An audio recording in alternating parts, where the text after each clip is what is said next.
Olá, o tema de hoje é Maria, ela é a mãe de Deus? E nós evangélicos podemos chamar Maria de mãe de Deus? Será que ao invocar Maria como mãe de Deus não estaríamos fazendo referência a um título da Igreja Católica Romana? Bom, para sabermos de tudo isso, nós vamos analisar um vídeo aqui do Eduardo Faria, onde ele expõe o pensamento católico a respeito deste tema, e depois nós voltaremos e vamos fazer aqui uma análise um pouco, não tão profunda, mas uma análise boa sobre se Maria pode ser chamada de mãe de Deus. Assista o vídeo e já voltarei. Então, assim, eu vejo muita gente dizendo que Maria não é mãe de Deus porque Deus não pode ter mãe. Esta é uma afirmação falaciosa e que não percebe o seguinte: quando nós dizemos que Maria é mãe de Deus, é lógico que nós estamos apontando para a dignidade de Nossa Senhora também, mas esta é, sobretudo, uma afirmação cristológica. Quando nós dizemos isso, nós estamos afirmando que aquele que foi gerado no ventre de Maria é o próprio Deus encarnado. Aliás, dizer que Maria é mãe apenas do Jesus humano, como se fosse possível separar as pessoas, é uma heresia conhecida como nestorianismo e que já foi combatida pela Igreja. Bom, você percebeu aí então que ele colocou duas condições. A primeira condição para Maria ser chamada de mãe de Deus legitimamente é que quando um católico invoca Maria como mãe de Deus, na verdade, ele está fazendo referência a questões cristológicas. Ou seja, toda vez que ele invoca Maria como mãe de Deus, ele está fazendo referência a Cristo, né? Já que Cristo é Deus, então Maria é mãe de Cristo, Maria logo é mãe de Deus. A segunda questão que ele coloca aí é que se você negar esse título para Maria, você está ali incorrendo em uma heresia antiga chamada nestorianismo, que foi condenada no ano 431 no Concílio de Éfeso. Mas sejamos sinceros, você acha mesmo que um católico em pleno século XXI, quando ele invoca Maria como mãe de Deus, ele estaria lembrando de questões cristológicas do século IV, de disputas teológicas que foram analisadas no século IV? Não! Claro que não. Todas as vezes que um católico invoca Maria, ele tem em mente a exaltação de Maria como mãe de Deus, e não da glorificação da encarnação de Cristo. E eu vou te provar isso agora, tá? Bom, você que é católico, você conhece muito bem o texto da Ave Maria. Ave Maria, cheia de graça e tal. E tem um ponto que ele vai falar: Santa Maria, Mãe de Deus, rogai por nós pecadores agora e na hora da nossa morte. Percebeu? Todas as vezes que um católico ele faz referência ao título de Maria como Mãe de Deus, sempre tem um adjetivo, sempre tem algo para ser acrescentado e adicionado ao título Mãe de Deus. Por exemplo, na Ave Maria, a Maria como Mãe de Deus, ela tem o poder de rogar pelos pecadores até na hora da morte. Então não é só simplesmente Mãe de Deus. É cada vez mais o título Mãe de Deus.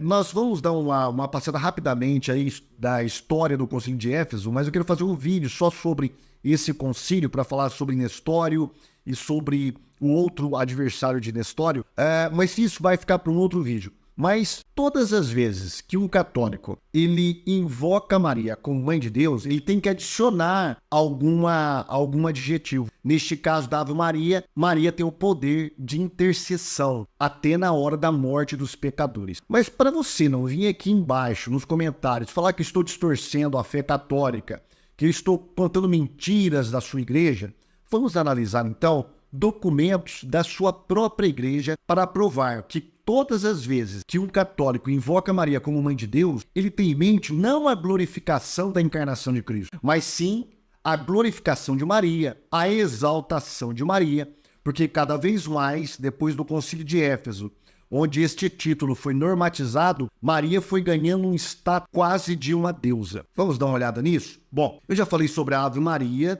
Tem um site um site católico, onde eles ensinam a rezar o terço. O terço você conhece, um tipo de uma correinha lá com várias pontas, onde você começa a rezar, né? Esse terço, ele é para falar sobre a história de Jesus, desde o nascimento até a crucificação. Então, cada bolinha lá vai contando um mistério. São 5 mistérios, desde o nascimento até o final da vida de Cristo. E olha que coisa interessante, né? Eu sei que não tem nada a ver aqui, mas olha como que a Igreja Católica ela é mais mariocêntrica do que cristocêntrica. Esse terço é para falar sobre Jesus, não é? Só que esse terço invoca mais Maria do que o próprio Jesus. Porque cada bola ali grande, você reza um Pai Nosso. O católico deve rezar um Pai Nosso. Seguido de 10 Ave Marias. Depois tem o Salve Rainha ainda no final, né?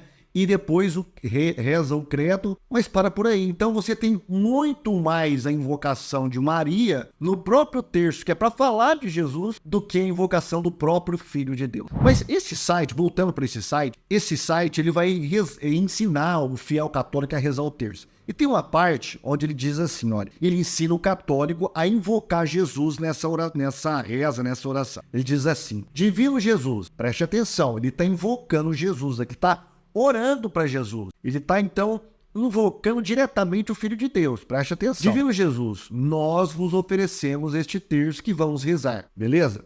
Está falando com Jesus aqui. Meditando nos mistérios da vossa redenção. Perfeito. Concedei-nos por intercessão da Virgem Maria, Mãe de Deus e nossa Mãe. Percebeu a confusão aqui? Olha, ele está falando de Jesus, está falando para Jesus conceder por intercessão da Mãe de Deus, ou seja, é o próprio Jesus. Mas aqui o título fica deslocado, é como se Maria fosse a mãe do próprio Pai, do próprio Deus, porque ele está orando a Jesus, pedindo para Maria, que é a Mãe de Deus, ele deveria falar, vossa Mãe, né? A intercessão da Virgem Maria, vossa Mãe e nossa Mãe, as virtudes que nos são necessárias para bem rezá-lo e a graça de ganharmos as indulgências desta santa devoção. Mas o que eu quero chamar sua atenção aqui é a confusão que esse título traz na cabeça das pessoas. É por isso que um católico mediano, quando ele invoca Maria, ele nunca estará pensando em encarnação de Cristo, em glorificação de Cristo. Ele está pensando na pessoa de Maria.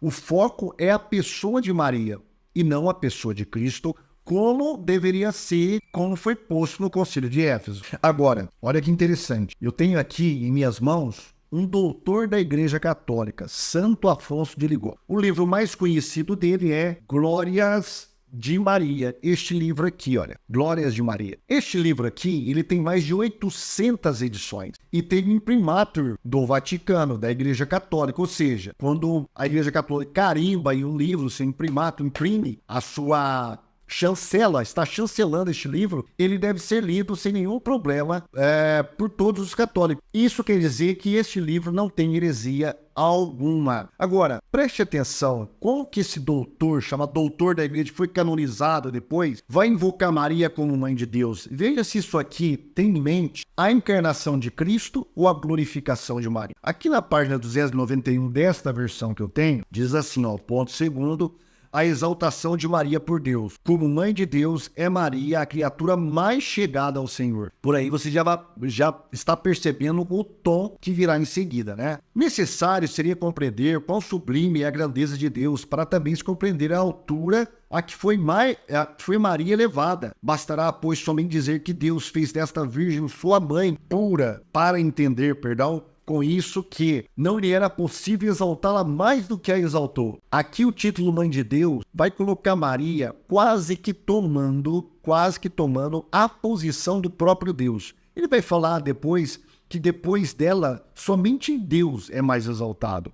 Olha a enxurrada de blasfêmias que esse tal doutor da Igreja Católica vai falar. Mas vamos acompanhar. Apropriadamente afirma Arnaldo de Chartres que em se fazendo filho da Virgem, Deus a colocou numa altura superior a todos os santos e anjos. Exceto Deus, ela é sim comparação mais elevada do que todos os espíritos celestes, como diz Santo Efrem e Santo André de Creta. Interessante que ele vai citando aqui doutores da igreja e pais, né, sem dar nenhuma referência. Muitas dessas citações que ele faz aqui são falsificações, possuem interpolações, não tem credibilidade alguma, mas nessa época aqui, ele é da época de 1600 mais ou menos, se eu não me engano, próximo ali ao Lutero, o cara vai citando assim, a torta direita, né? Aí ele vai dizer, olha que interessante, Anselmo escreve, Senhora, vós não tendes quem vos seja igual, porque qualquer outro está acima ou está abaixo de vós. Só Deus vos é superior, e todos os outros vos são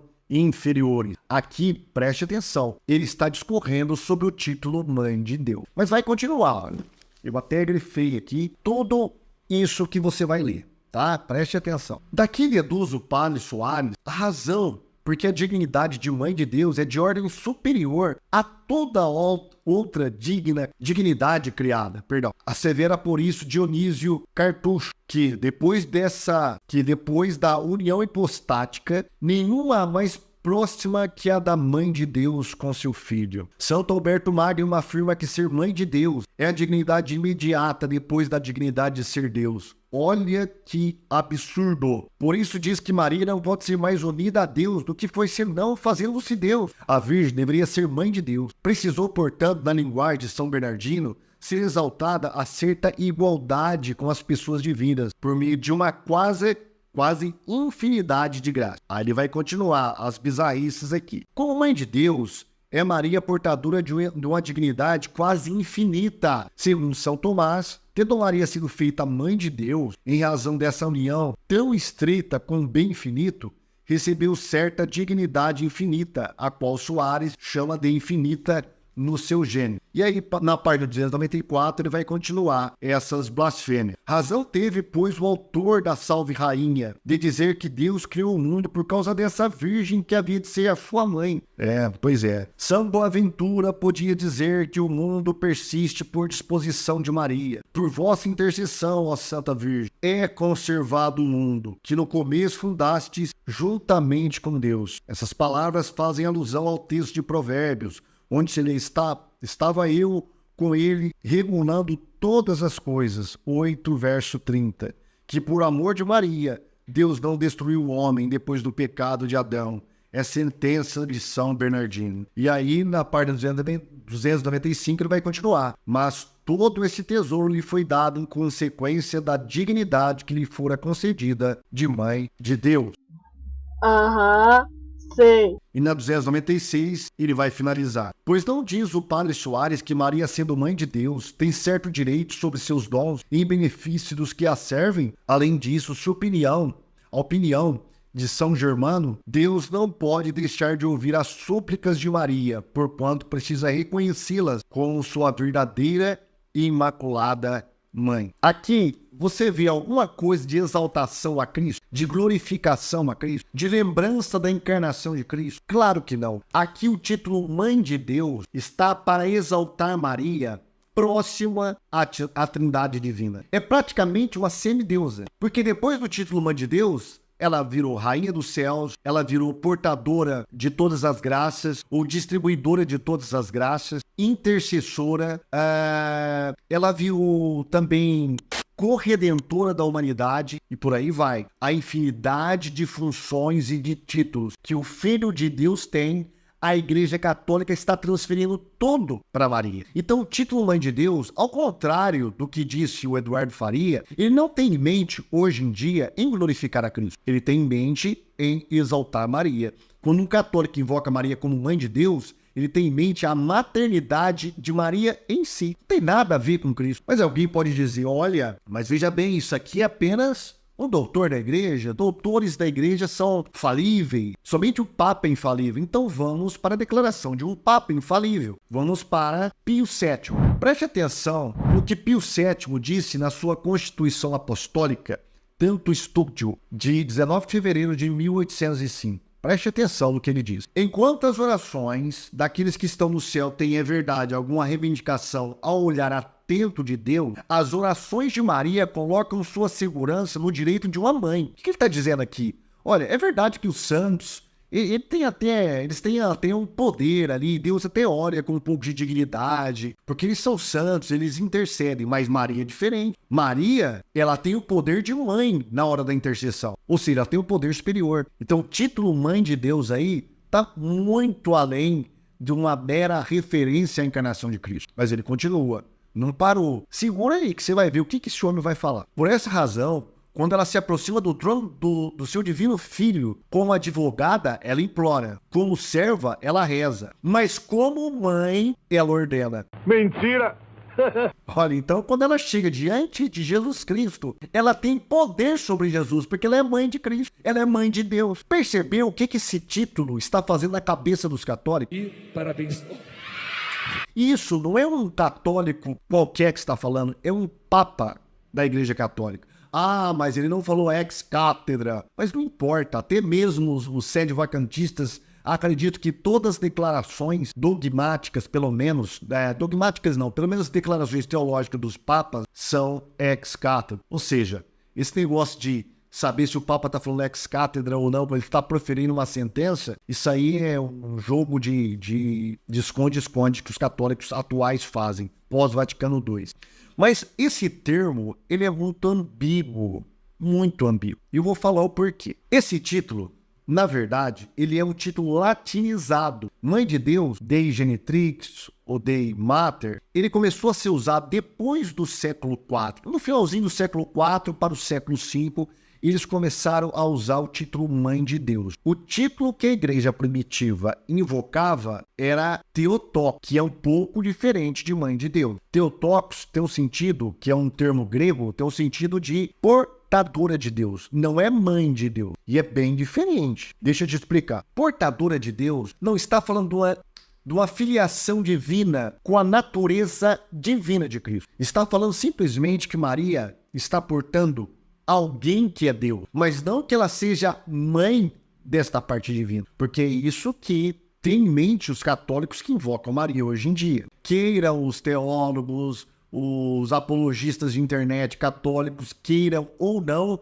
essa é a realidade pura e crua. Agora, quando a Igreja Católica, ou melhor, quando a Igreja Primitiva invocou Maria como Theotokos, eles tinham em mente única e exclusivamente questões cristológicas. Eu vou explicar o porquê. Quando esse título foi usado, havia uma disputa entre Cirilo de Alexandria e Nestório de Antioquia. Nestório falava que Maria não poderia ser chamada de Theotokos, tá? Nem mesmo Theotokos ele aceitava. E Cirilo de Alexandria falava que não, porque já que Jesus é Deus e Maria é mãe de Jesus, logo Maria é mãe de Deus, você pode chamar. Nestório ficava receoso desse título, porque estava acontecendo algumas coisas ali onde ele era bispo, e as pessoas estavam desvirtuando este título para Maria. Então, ele não achou por bem chamar Maria de mãe de Deus, tá? Aliás, de Theotokos. Nem mãe de Deus era Theotokos, a portadora de Deus. Deveria ser chamado de Cristotokos, portadora de Cristo. Enfim, Nestório perdeu por um monte de manobras políticas de Cirilo naquele concílio. Ele perdeu, foi desterrado, foi condenado como heresia ao seu pensamento. Falaram que eles tinham criado dois Cristos, duas pessoas em Cristo, que é uma tremenda mentira. Depois nós vamos ver isso aí num outro vídeo que eu quero fazer para falar sobre essa questão do concílio de Éfeso. Mas enfim, voltando para o nosso tema aqui, na época do concílio, eles tinham à disposição um título de Mãe de Deus. Tá? Alguns autores falam que Cirilo até tinha um título chamado de Mater Theon, ou seja, Mãe de Deus, literalmente Mãe de Deus. Mas o concílio não quis usar esse título, e sim Theotokos, que é diferente de Mater Theon. Ou seja, Mãe de Deus é diferente de portadora de Deus. Completamente diferente. Esse título, Theotokos, ele começou a ser usado 6 ou 7 anos antes do Concílio de Éfeso. E quem vai falar para nós isso aí é os maiores mariologistas da Igreja Católica atual. Se eu não me engano, eu acho que ele até faleceu já. Que é o senhor Michael John Carroll, em seu livro Theotokos, Enciclopédia Teológica da Bem-aventurada Virgem Maria. Ele vai dizer que o primeiro uso literário certo do título Theotokos é atribuído a Alexandre de Alexandria, por volta do ano 324, 325, tá? Então, o primeiro uso certo, correto, é de Alexandre de Alexandria, tá? Existe, eu sei, citações de Orígenes e de outros pais da igreja, mas que não dá base para o que os católicos querem provar hoje em dia. O próprio mariologista está falando, olha, o primeiro uso certo vem com Alexandre de Alexandria. Agora, quando que Alexandre de Alexandria usou o título Theotokos para Maria? Foi em uma das suas epístolas contra os arianos, uma epístola chamada Epístolas sobre a heresia ariana e a deposição de Ario, no capítulo 12, ele vai dizer, olha, as primícias da qual foi nosso Senhor Jesus Cristo, que de fato, não apenas na aparência, carregou um corpo de Maria Theotokos. Agora, quando você vai ver o contexto em que essa passagem de Alexandre está inserida, ele está falando das duas naturezas de Cristo. Ele está falando que Jesus foi gerado eternamente pelo Pai, que essa era a ideia deles na época, né? Que Jesus foi gerado eternamente pelo Pai, ou seja, a natureza divina de Cristo veio da parte do Pai, enquanto que o seu corpo que ele carregou veio da Theotokos, a portadora de Deus. Então, Maria, a natureza humana de Maria, a natureza humana de Cristo está sendo contraposta com a natureza divina de Cristo. Enquanto a natureza divina vem do Pai, a natureza humana e o corpo vem de Maria. É neste contexto que ele chama Maria de Theotokos, tá? Ou seja, eles tinham em mente que ao invocar Maria como Theotokos, ou mencionar Maria como Theotokos, invocar não, mas mencionar Maria como Theotokos, estava fazendo referência ao corpo de Cristo, à natureza humana de Cristo, e não Cristo como Deus. Bom, vamos continuar aqui. Eu tenho uma passagem agora de Agostinho, tá? Olha como que Agostinho vai se reportar a Maria. Preste atenção, leia comigo. Ele foi extraordinariamente gerado pelo Pai sem mãe, nascido de uma mãe sem pai. Sem mãe, ele era Deus. Sem pai, ele era homem. Sem mãe, antes de todos os tempos. Sem pai, no fim dos tempos. Nosso Senhor Jesus Cristo era Deus e homem. Como ele era Deus, ele não tinha mãe. Será que o Eduardo Faria vai colocar Agostinho também na heresia nestoriana? Porque isso aqui é Nestório, meu querido. Isso aqui é Nestório. Aliás, Agostinho, ele foi convocado para o Concílio de Éfeso. Só que ele tinha morrido 4 meses antes. Se ele tivesse lá, com certeza, ele teria dado base para Nestório. Mas vamos continuar aqui. Ela era a mãe, então, de sua carne, de sua humanidade, da fraqueza que por nossa causa ele tomou sobre ele. Então Maria era a mãe de quem? Do corpo, da natureza, da fraqueza de Cristo. Essa é a linguagem de Agostinho. Não é da divindade. Pois então ele a reconheceu quando o que ela deu à luz estava morrendo. Ou seja, a sua carne, o seu corpo. Aquilo pelo qual Maria foi feita, ou seja, a divindade de Cristo, não morreu. Mas o que foi feito de Maria, ou seja, o corpo, a humanidade, não. A eternidade, não. A eternidade da natureza divina, mas a fraqueza da carne estava morrendo. Então, Agostinho sabe separar muito bem. Maria é mãe da natureza humana, do corpo de Cristo, não da sua natureza divina. E essa era a ideia que estava imbuída o título Theotokos na igreja primitiva, na época, no contexto de Éfeso. Agora, o Novo Testamento, ele vai seguir este mesmo diapasão. Ele vai nessa mesma ideia. Há duas confissões que os evangelistas e apóstolos vão declarar. Primeiro, Jesus é Deus, isso é bem claro, capítulo 1, versículo 1 do Evangelho de João. E Maria é mãe de Jesus Cristo, tá? Isso está em todos os evangelhos. Maria é mãe de Jesus e Jesus é Deus. Mas eles nunca você vai encontrar na Bíblia a conclusão, Maria é mãe de Deus. Nunca você vai encontrar essa conclusão, tá? Apesar deles confessarem as duas coisas, eles não excedem esse limite, eles não pulam esse precipício para declarar a Maria como mãe de Deus. Eles afirmam sim que Maria é mãe de Jesus, por exemplo, João capítulo 2, versículo 1. E ao terceiro dia fizeram-se umas bodas em Caná da Galileia e estava ali a mãe de Jesus. Não estava ali a mãe de Deus. E olha que quem diz isso é João. Segundo a tradição católica, João cuidou de Maria até o final da sua vida. Ora, se existe uma pessoa que poderia legitimamente chamar Maria de mãe de Deus, era o apóstolo João, que estava íntimo de Maria. Jesus falou, eis aí a tua mãe, falando para João. Então, João poderia muito bem ter colocado, olha, estava ali a mãe de Deus, mas ele coloca o quê? Estava ali a mãe de Jesus. E isso é seguido, por exemplo, por Lucas, no capítulo 1, versículo 14 de Atos. Ele vai dizer, todos eles perseveravam unanimemente em oração e súplicas com as mulheres e Maria, mãe de Jesus, e com seus irmãos. Maria, mãe de Jesus. Lucas ainda vai colocar nos lábios de Isabel a expressão mãe de meu Senhor, não mãe de Deus.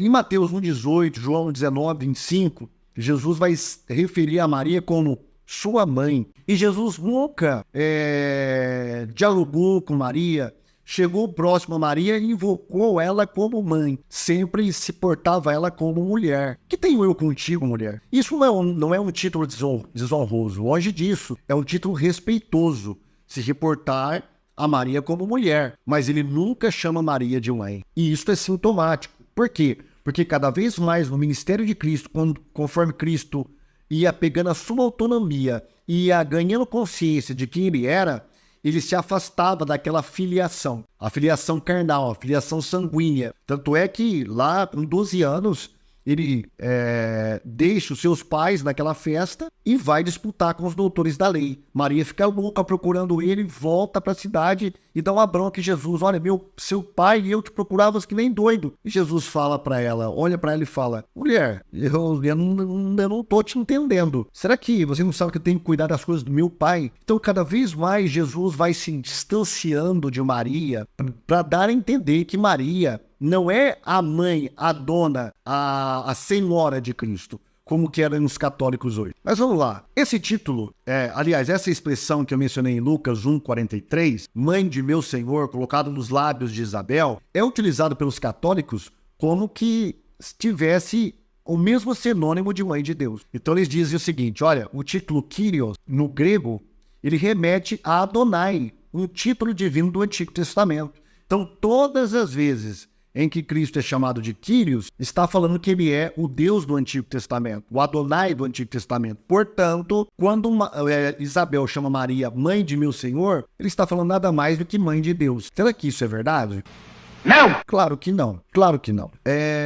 Isabel, primeira coisa, Isabel não está fazendo nenhuma afirmação teológica. Isabel não está querendo falar que Jesus é Deus. Ele está querendo dizer simplesmente que o fruto do ventre de Maria é o Messias, aquele que havia sido prometido pelos profetas do Antigo Testamento, aquele cujo reino de Deus seria restabelecido com Israel no trono, no topo, como cabeça. Esse Messias que ganharia esse reino é o que está no ventre de Maria. Portanto, é o Messias que foi dado para libertar Israel. Isabel aqui não tem, mas nunca ela está pensando que Jesus é Deus aqui neste momento. Essa expressão mãe de meu Senhor tem a ver com Messias, como o Filho do Homem. É essa expressão que Lucas vai utilizar amplamente no seu evangelho. Aliás, o evangelho de Lucas aparece Jesus como o Filho do Homem, o homem perfeito, a humanidade perfeita, porque ele está escrevendo para os gregos, segundo dizem os especialistas em Novo Testamento. Está escrevendo para os gregos e ele apresenta Jesus como um homem perfeito, como era na concepção grega, o Filho do Homem, aquele que veio libertar, o Messias veio libertar essa humanidade sofrida, todos os gêneros, classes sociais, enfim. Lucas trabalha dessa maneira. E é dessa maneira que nós devemos entender o capítulo 1, versículo 43. E tem outra coisa também, tá? Nem sempre o título Kyrios tem a ver com o título divino. Tá? Por exemplo, Lucas 9,59, e disse a outro, segue-me, mas ele respondeu, Senhor, deixa que primeiro eu vá enterrar meu pai. Aqui ele utilizou também a palavra Senhor. Mas aqui o Senhor não está remetendo ao Adonai do Antigo Testamento, é simplesmente está chamando Jesus de Rabi ou Raboni ou Mestre. É esse Senhor que ele está em mente, que ele tem em mente aqui. Não o título divino. Mateus 24:48. Mas se aquele mau servo disser no seu coração, o meu Senhor tarde virá, aqui também novamente não tem em mente aqui o título divino, mas está lá a expressão Kyrios, Senhor. Em João 20:13, tem uma expressão igualzinha que Isabel usou. Olha o que diz aqui o apóstolo João.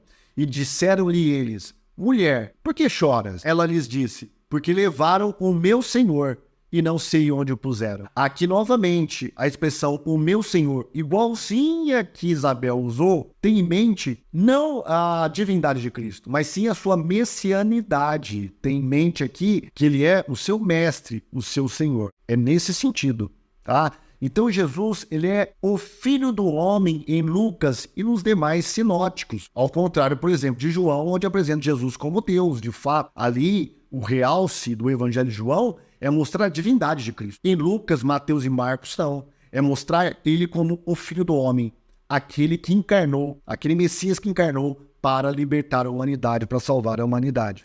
Esse título, aliás, você não vai encontrar esse comentário desse versículo, Lucas 1:43, em nenhum pai da igreja falando que aquilo ali significa mãe de Deus. Em nenhum, pelo menos dos que eu li, não. Todas as vezes que os pais da igreja comentam esse título, eles nunca vertem para a mãe de Deus. Eles nunca falam, olha, aqui Isabel está chamando Maria de mãe de Deus. É um absurdo isso, né? Mas os católicos têm isso, né? É o único recurso que eles podem usar é distorcer as escrituras sagradas em prol dos seus dogmas, das suas heresias. Então, os evangélicos, eles podem confessar, sim, Maria como Theotokos. Maria é Theotokos, pois ela carregou aquele que é Deus. Nós podemos confessar isso. Mas Maria, por outro lado, ela é mãe de Jesus, pois derivou dela a sua carne e a sua natureza humana. Então, enquanto Maria é mãe de Jesus, que deu origem à sua carne, deu origem ao seu corpo e à sua natureza humana, ela, por outro lado, é a Theotokos, aquela que porta a Deus, aquela que está portando aquele que é Deus, não que tem origem à natureza divina. Então, o Theotokos, eu acredito que esse termo, ele evita essa ambiguidade criada pela expressão mãe de Deus. A expressão mãe de Deus mais atrapalha do que ajuda, como a gente tem visto, principalmente aqui, nessas aberrações, neste manual de heresias que o senhor Afonso de Ligório produziu. No demais, meus queridos, esse título levado às suas consequências últimas, ele é um absurdo. Por quê? Se Maria é mãe de Deus, porque ela, de alguma maneira, deu o seu DNA para Jesus, a sua carne para Jesus, sei lá, os seus elementos biológicos para Cristo, a mesma coisa foi a mãe de Maria. Então, a mãe de Maria também transmitiu, de certa maneira, todas essas coisas para Jesus. Então nós podemos chamar Santa Ana, como diz, né, os católicos, que é a mãe de Maria, podemos chamá-la de vó de Deus, podemos chamar Joaquim de vô de Deus, e João Batista podemos chamar de primo de Deus, José poderia ser padrasto de Deus. Então, veja que isso leva a terminologias absurdas. Não é certo chamar Maria de mãe de Deus. Tá no máximo ali, Theotokos, que remete realmente a uma cristologia, e não a mãe de Deus, que já é uma distorção completa deste título para Maria. Para finalizar, então, a verdade nua e crua é que o título Theotokos, latinizado para mãe de Deus, colocou mais o foco em Maria do que em Cristo. Ele tende mais a exaltar Maria do que glorificar a encarnação de Cristo, tá? Então, um evangélico não é bom usar esse título, não. Nós sabemos que Jesus é Deus, sabemos que Maria é a mãe de Jesus, mas como os apóstolos, nós não vamos declarar que Maria é mãe de Deus. E sim, ela carregou aquele que é Deus, tá? É algo um pouco mais bíblico. E vamos evitar o título mãe de Deus, porque está carregado com um monte de heresias, como nós vimos aqui, ok? Se você gostou do vídeo, de costume, como eu peço, deixa o seu like, deixa o seu comentário, tá? Não esqueça de acionar o sininho para receber sempre vídeos atualizados.